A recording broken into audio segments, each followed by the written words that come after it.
ক্ষীর চোরা গোপীনাথ।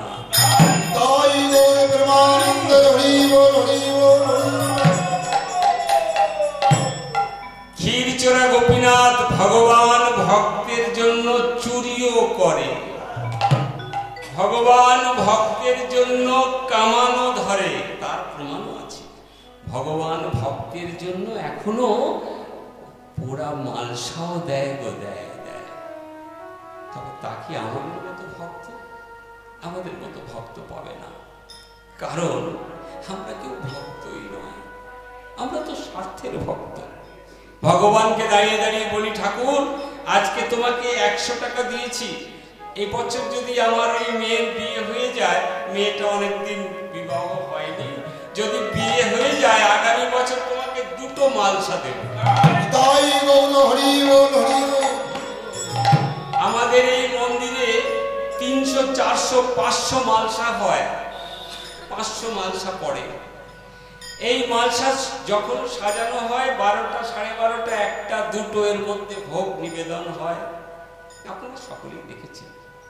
আচ্ছা, এই ভোগ নিবেদনের পরে যখন যাকে যা স্লিপ দেওয়া হয়েছে সবাই এসে স্লিপগুলো দিয়ে প্রসাদ নিয়ে যায়, বলে ভাই আমার জামাইয়ের নামে একটা লেখো, আমার ছেলের নামে একটা লেখো, আমার বাড়ির মঙ্গলের জন্য একটা লেখো।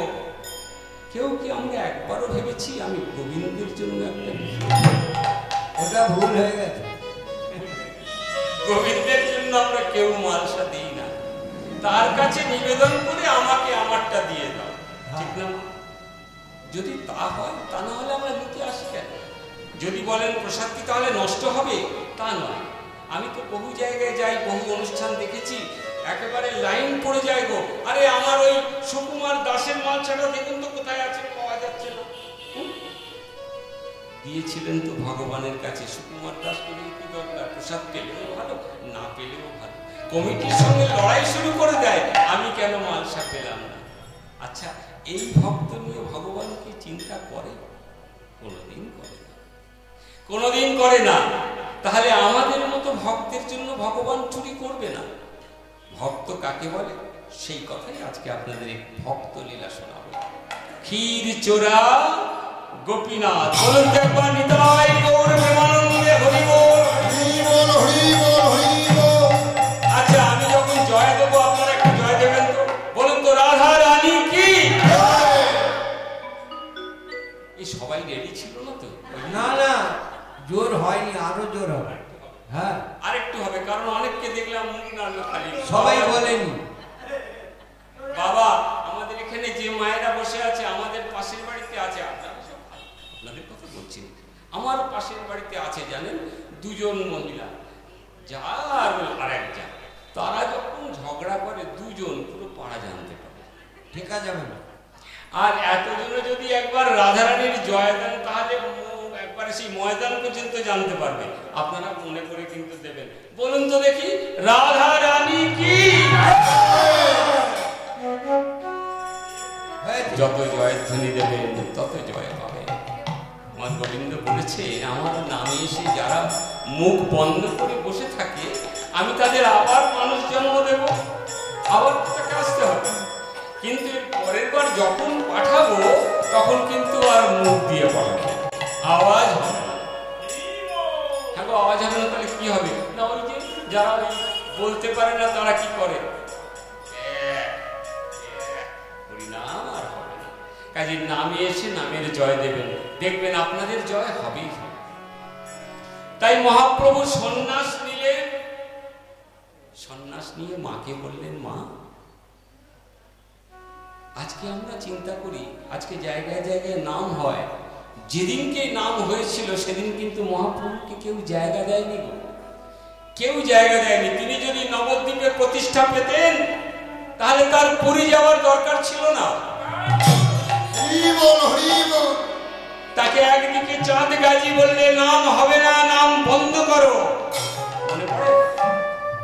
আর একদিকে নবদ্বীপবাসী বললে, এই যে যেমন মনে নেই আপনাকে কত রকম ভাবে নাম বন্ধ করার ব্যবস্থা হয়েছে, আরেকদিকে বললে না, নাম করা যাবে না। তাই মহাপ্রভু আমার দীক্ষা নিয়ে সন্ন্যাস নিয়ে তিনি মাকে বললেন, মা এই নবদ্বীপে তো আমার থাকার জায়গা নেই, আমি কোথায় যাব মা? আমি কি বৃন্দাবন চলে যাব? মা বললেন, দেখ বৃন্দাবন বড় দূর, তুই বৃন্দাবন না গিয়ে কাছেই তো পুরী ধাম, সেখানে জানা বাবা। তবু সেখানে সবাই যাতায়াত করে, খবরটা তো পাবো যে আমার নিমাই কেমন আছে। তাই মায়ের কথা শুনে মহাপ্রভু বললেন, চল ভাই সবাই মিলে আমরা পুরী ধাম চলি। এই যেতে যেতে সবাইকে বলছেন, চলো চলো চলো, চল রে আমার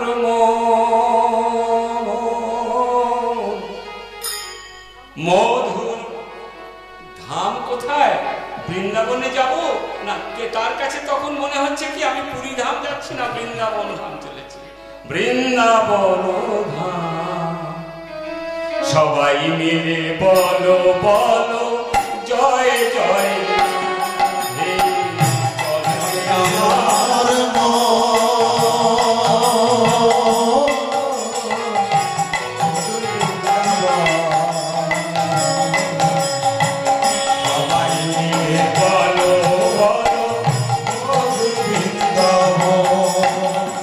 সবাইকে নিয়ে চলেছে। আর মুখে কি বলছে?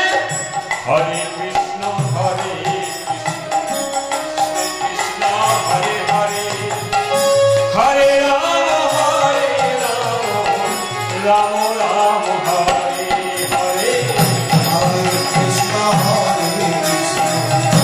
কৃষ্ণ কৃষ্ণ হরে হরে, হরে রাম রাম রাম হরে হরে কৃষ্ণ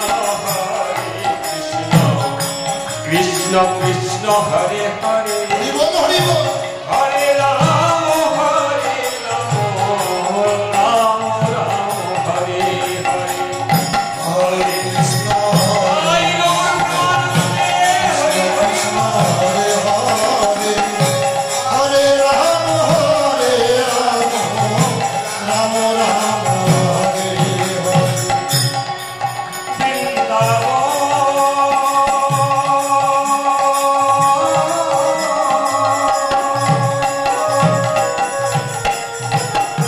চলে রে আমার মধুর বৃন্দাবন, সেথায় গেলে দেখতে পাবি তরে জীবন। চলে রে আমার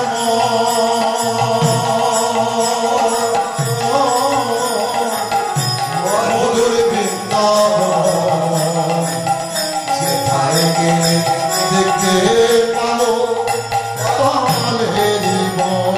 চলো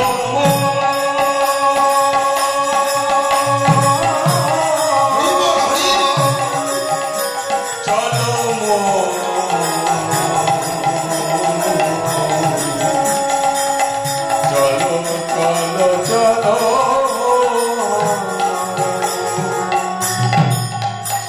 হ্যাঁ গো, সবাই মিলে নাম করতে করতে চলেছে কোথায় না ওই পুরী ধামে।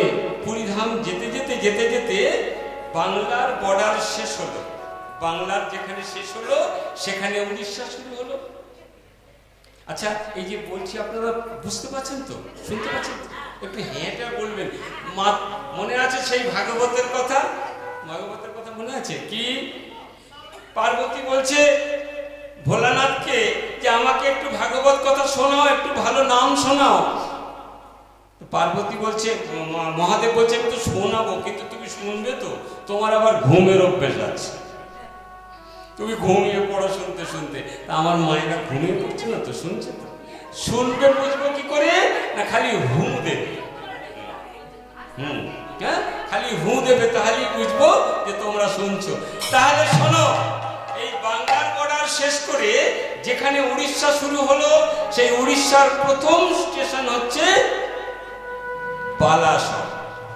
এখন আমরা কথায় বলি বালেশ্বর। ওই বালেশ্বর স্টেশন থেকে নেমে 7 কিলোমিটার দূরে, 7 কিলোমিটার, মা শুনবেন ভালো করে, 7 কিলোমিটার দূরে রয়েছে রেমনা গ্রাম। এই রেমনাতে গোপীনাথের মন্দির আছে। আমি আগেও বলেছি, যদি গোরা না আসিত কেমনে হইত, কেমনে ধরিতাম, বলেছি না? যদি গোরা না আসিত কেমনে হইত, কেমনে ধরিতাম। হ্যাঁ গো, রাধার মহিমা প্রেম রস সীমা, রাধার মহিমা প্রেম রস সীমা, জগতে জানা তোকে, জগতে জানা ওই রাধার মহিমা প্রেম রস সীমা, জগতে জানাত কে, জগতে জানাত কে। তাহলে রাধারানী ছিল না, কিন্তু রাধারানী ছিল না। যদি রেমনাতে কেউ গেছেন, রেমনা কেউ দেখেছেন?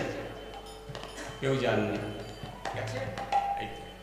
আচ্ছা, ওখানে রাধারানী নেই, শুধু কৃষ্ণ। হ্যাঁ, ক্ষীরচোরা গোপীনাথ। ওখানে শুধু গোপীনাথ আছে। আচ্ছা, রাধারানী নেই, কারণ রাধার মহিমা জানতোই না। একবার শুধু কৃষ্ণদাস কবিরাজের ওই বইটা একটু পড়বে। কোন বই গো? চৈতন্য চরিতামৃত। চৈতন্য চরিতামৃত পড়বেন, দেখবেন মহাপ্রভু এই রাধারানীকে জানবার জন্য কত কিছু করেছে। তবে তো আমরা আজকে রাধে রাধে করছি, তবে তো রাধারানীকে যুগল মূর্তিতে পেয়েছি, নাহলে ছিল না। তাই ওখানেও ওই ক্ষীরচোরা গোপীনাথ একা বসে আছেন। মহাপ্রভু বললেন, শোনো শোনো ভক্তজন, আজকে রাত্রে আমরা এই মন্দিরে, এই যে মন্দির দেখছো, এখানে আজকে আমরা রাত্রি বাস করব। এখানে প্রসাদ তৈরি হবে। এই শোনো, তোমরা ভিক্ষা করে নিয়ে এসো, ভিক্ষা করে নিয়ে এসো, আজকে এখানে প্রসাদ রান্না হবে, আর সকলে প্রসাদ পাবো। আর ওই যে দেখছো গোপীনাথ, ওই যে দেখছো গোপীনাথ বসে আছে, ও গোপীনাথ এমনি নয়, ও গোপীনাথ এমনি নয়।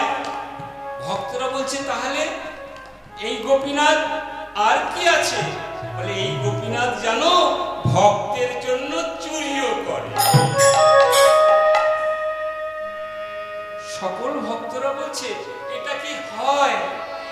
ওই পাথরের মূর্তি চুরি করে, এটা হয়? সঙ্গে ছিল দাদা নিত্যানন্দ, মনে আছে তো? যিনি নিতাইকে ছাড়া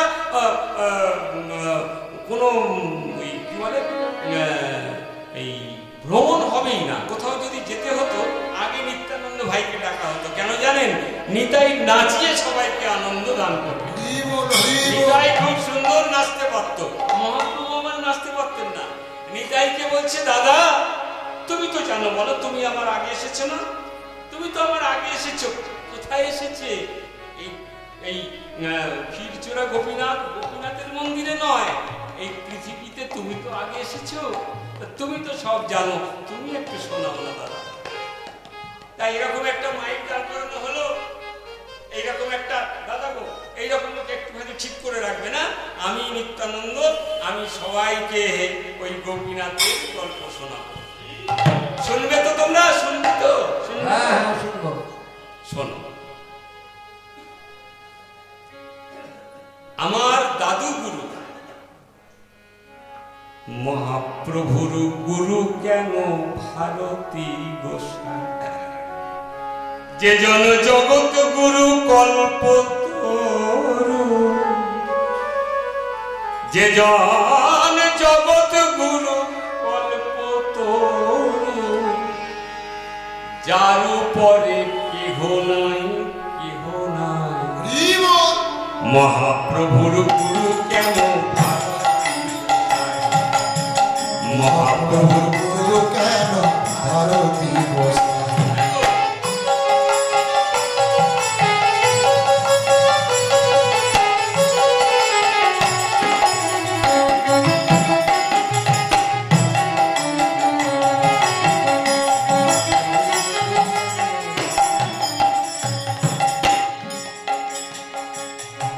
মহাপ্রভুর গুরু হচ্ছে ভারতী গোসাই, তার গুরুকে আমার দাদু গুরু কি নাম ছিল জানো? আমার দাদু গুরুর নাম ছিল মাধবেন্দ্র পুরী। এই মাধবেন্দ্র পুরীর কথা তোমাদেরকে একটু শোনাবো। শোনো শোনো, তোমাদের আর গান টান করতে হবে না, তোমরা একটু আস্তে আস্তে শুনতে থাকো। তোমরা একটু আস্তে আস্তে শুনতে থাকো। আমি মাধবেন্দ্র পুরী আমার দাদু গুরুর কথা তোমাদের বলি। ওই দাদু গুরুর জন্য ওই গোপীনাথ চুরি করেছিল, সেই কথাই তোমাদের শোনাবো। মাধবেন্দ্র পুরীর জন্ম হচ্ছে অধুনা বাংলাদেশে। এই যে আজকে যে চট্টগ্রামে কত রকম অশান্তি হচ্ছে দেখছেন, এই চট্টগ্রামে তিনি তার জন্ম। তার পিতা ছিল দক্ষিণের পণ্ডিত। তিনি মাধবেন্দ্র পুরীকে শিক্ষায় শিক্ষিত করলেন, করে বললেন, বাবা তুইও সকলকে শিক্ষাদান করবি আর সংসার কর, আমার খুব ইচ্ছা তুই সংসার কর, সংসার করে আমার মনের ইচ্ছা পূর্ণ কর। কিন্তু মাধবেন্দ্র পুরীর না সবসময় ওই হরি কথা, কৃষ্ণ কথা, ভাগবত কথা এইসব নিয়ে থাকতেই তার ভালো লাগে। কারণ তিনি তার আগে ওই দক্ষিণে গিয়ে সব দেখে এসেছেন। কারণ দক্ষিণের ব্রাহ্মণদের আপনারা একটু দেখবেন, আমাদের এখানে ব্রাহ্মণরা আছে তো, একটু দক্ষিণে গিয়ে ব্রাহ্মণ দেখবেন, ব্রাহ্মণ দেখলেই আপনার ভক্তি আসে। তারা এমন সাজে থাকে, এমন ভাবে থাকে, তাদেরকে দেখলেই ভগবান বলে মনে হয়। তাই দক্ষিণের ওই ব্রাহ্মণদের দেখে, মন্দির দেখে, ভগবান শ্রীকৃষ্ণকে দেখে তিনি কিন্তু চিন্তা করেছিলেন, আমি তার ধ্যান জ্ঞানী ছিল নাম। যখনই সুযোগ পেত, হরে কৃষ্ণ কৃষ্ণ কৃষ্ণ হরে হরে, হরে রাম রাম রাম হরে হরে, কৃষ্ণ কৃষ্ণ হরে হরে,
কাকে?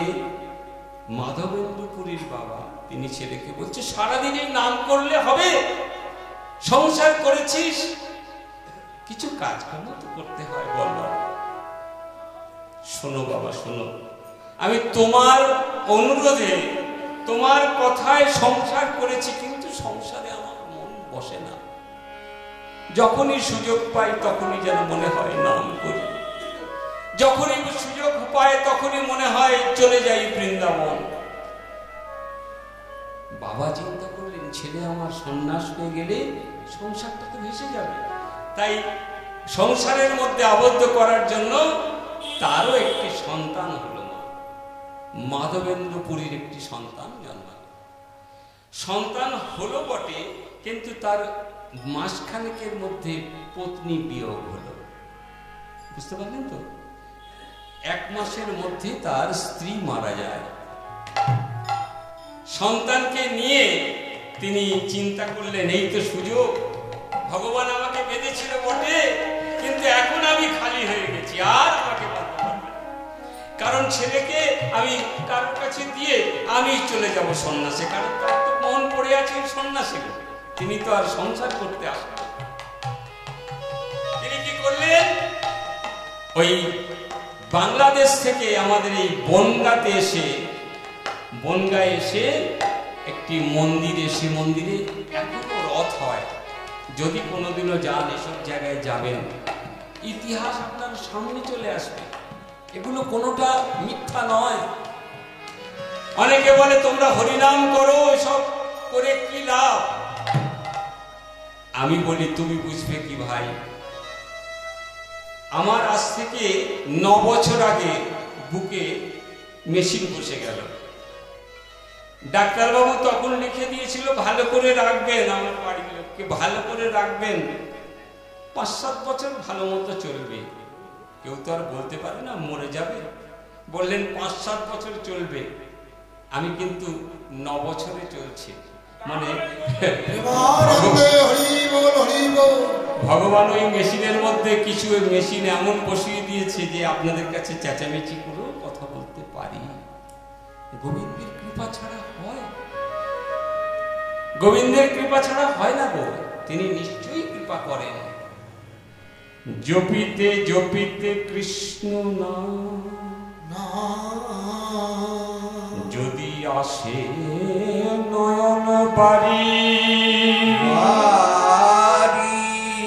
নিশ্চয় কৃপা করিবেন আমার আপনি শ্রী হরি, আপনি শ্রী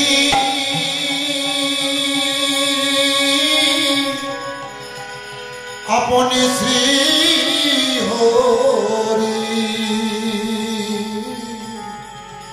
আপনি শ্রী হরি। একবার নাম নিলে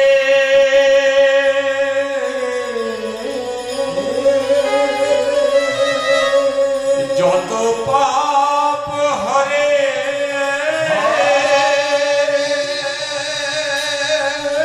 এই জীবের কি সাধ্য ভাই, তত পাপ করে,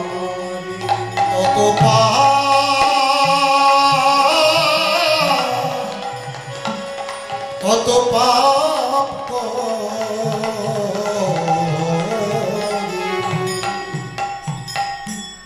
আগামীকাল বাউল গান আছে, আমাদের তিলক দাদা গাইবে। সেখানে আবার বলছে কি জানেন, কৃষ্ণ কৃষ্ণ যতই বলো না, হরি হরি যতই বলো না, বলে না হ্যাঁ, হরি তোমায় দেখা দেবে না।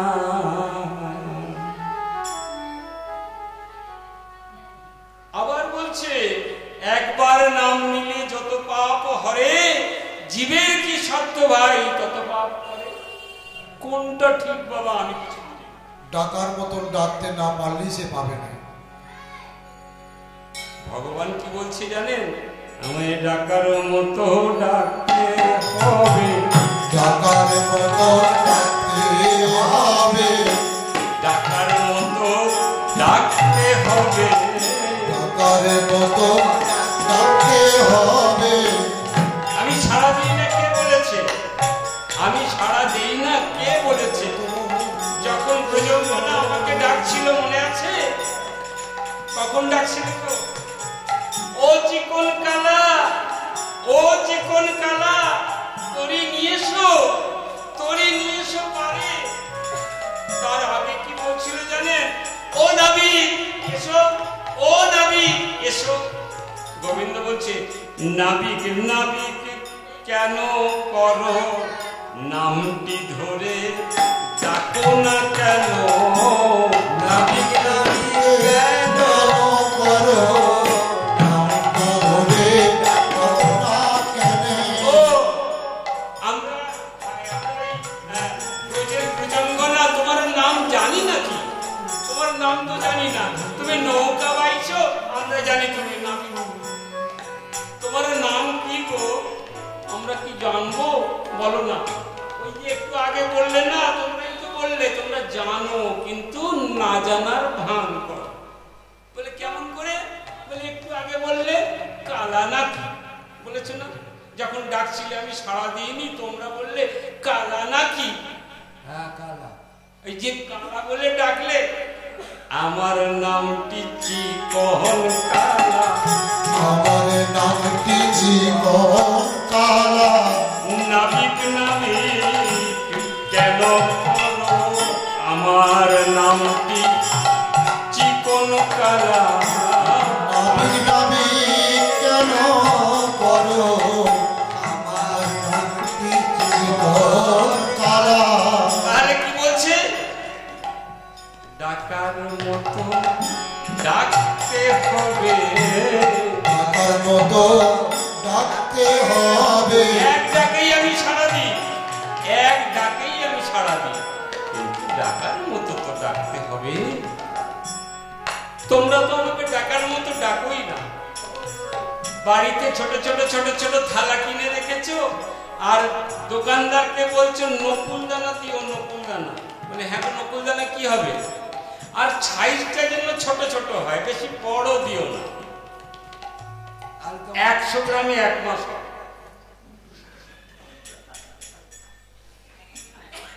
ভগবানের বয়ে গেছে তোমার কাছে ওই ছোট ছোট নকুলদানা খেতে আসা, ওগুলো পিঁপড়েতেই খাবে।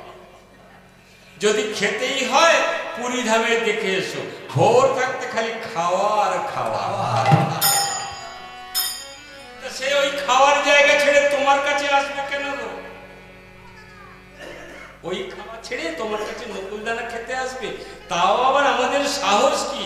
6টা থালা রেখেছি, একটা করে নকুলদানা দিয়ে হাত জোর করে, মহাপ্রভু তুমি এসো, নিতাই ভাই তুমি এসো, ওই গোবিন্দ তুমি এসো, লক্ষ্মী তুমি বাদ যেও না, নারায়ণ তুমি এসো। দানা কিন্তু একটা কতজন ভাগ করে খাবে তার ঠিক নাই, টাকারও শেষ নাই। ভগবান বলে বয়ে গেছে, এতজনে মিলে ভিড় করতে যাবো ওই ছোট নকুলদানা। ডাকার মতো ডাকতে হবে, ডাকার মতো ডাকতে হবে। কেউ ডাক জানে না গো, এরা কেউ ডাক জানে না।